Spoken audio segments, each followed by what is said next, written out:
नमो नारायण। दर्शकों, सनातन धर्म में गुरुवार का दिन देवगुरु बृहस्पति और भगवान श्री हरि विष्णु को समर्पित है। मान्यता है कि जो भी भक्त पूरी श्रद्धा के साथ गुरुवार का व्रत रखता है और कथा सुनता है, उसके जीवन से धन, सुख और समृद्धि की कभी कमी नहीं होती।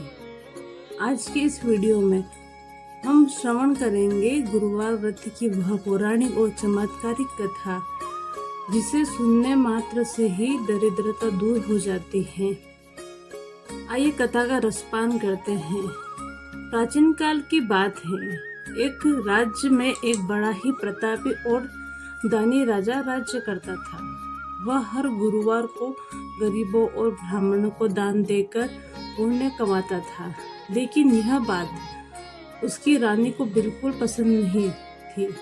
रानी न तो व्रत उपवास करती थी और न ही किसी को एक पैसा दान में देना चाहती थी। वह राजा को भी दान देने से मना करती थी। एक समय की बात है, राजा शिकार खेलने के लिए वन गए हुए थे। महल में रानी और उसकी दासी अकेली थी। तभी भगवान बृहस्पति देव एक साधु का रूप धारण करके भिक्षा मांगने आए। साधु ने रानी से कहा, माते भिक्षा देही। रानी ने चिढ़कर कहा, हे साधु महाराज, मैं इस दान पुण्य से तंग आ गई हूँ। मेरा सारा धन ऐसे ही नष्ट हो जाता है। आप मुझे कोई ऐसा उपाय बताएं जिससे ये सारा धन नष्ट हो जाए और मैं आराम से रह सकूं। साधु रूपी बृहस्पति ने मुस्कुराकर कहा, हे देवी, तुम बड़ी विचित्र हो। लोग तो धन और संतान मांगते हैं, तुम धन नष्ट करने की बात कर रही हो। खैर, अगर तुम्हारी यही इच्छा है तो जैसा मैं कहता हूँ वैसा करो। गुरुवार के दिन तुम अपने घर को गोबर से लिपना, अपने बालों को धोना, राजा से कहना कि वह हजामत दाढ़ी बाल बनवाए, भोजन में मांस मदिरा का प्रयोग करना और अपने कपड़े धोबिन को धोने के लिए देना। ऐसा लगातार 7 गुरुवार करने से तुम्हारा सारा धन नष्ट हो जाएगा। ऐसा कहकर साधु महाराज वहाँ से अंतर्ध्यान हो गए। रानी ने ठीक वैसा ही किया जैसा साधु ने बताया था।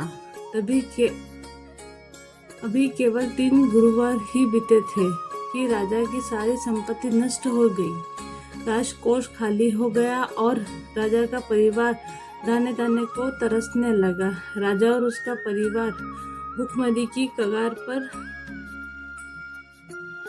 आ गया। हाहाकार। राजा काम की तलाश में दूसरे देश चला गया, जहां वह जंगल में लकड़ियां काटकर बेचने लगा और अपनी जीवन यापन करने लगा। यहाँ महल में रानी और दासी की हालत बहुत खराब थी। एक दिन दासी ने रानी से कहा, हे रानी, आपकी एक बहन पास के ही नगर में रहती है।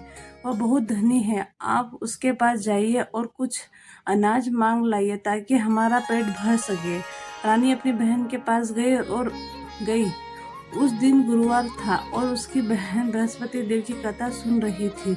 रानी ने अपनी बहन को आवाज दी, लेकिन कथा के बीच में होने के कारण उसकी बहन ने कोई जवाब नहीं दिया। रानी को लगा कि उसकी बहन गरीबी के कारण उससे बात नहीं कर रही है।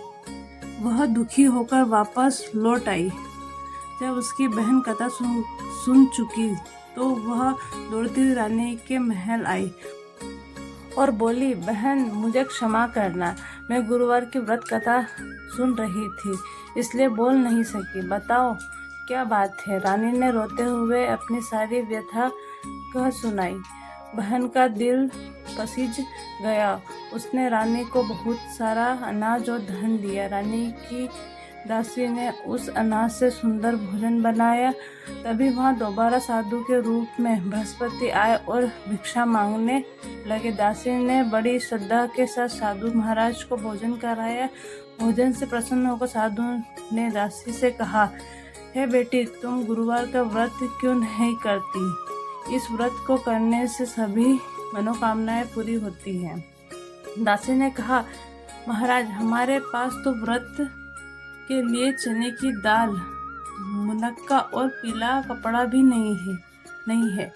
हम व्रत कैसे कर रहे? साधु ने कहा, तुम चिंता मत करो, तुम गुरुवार के दिन भूखे पेट रहकर कथा सुनना, भगवान बृहस्पति देव तुम्हें सब कुछ देंगे।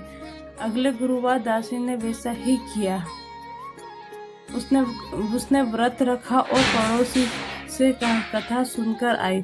भगवान की कृपा से राजा को जंगल में बहुत कीमती लकड़ियां मिली, जिन्हें बेचकर उसे बहुत धन मिला। राजा अपने देश वापस लौट आए। रानी को अपनी गलती का एहसास हो गया था। अब राजा, रानी और दासी तीनों मिलकर हर गुरुवार को पूरे विधि विधान से बृहस्पति देव का व्रत करने लगे। चने की दाल और केले के पौधे की पूजा करने लगे।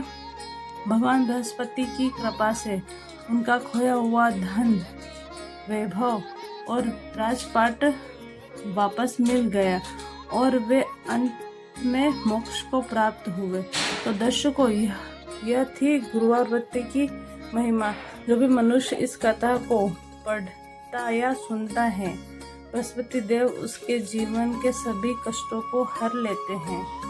बोले बृहस्पति देव भगवान की जय, लक्ष्मी नारायण भगवान की जय। अगर आपको यह कथा अच्छी लगी हो तो वीडियो को लाइक करें, अपने दोस्तों के साथ शेयर करें और हमारे चैनल को सब्सक्राइब करना ना भूलें, ताकि आपको ऐसे ही पौराणिक कथाएं मिलती रहे। धन्यवाद। नमो नारायण।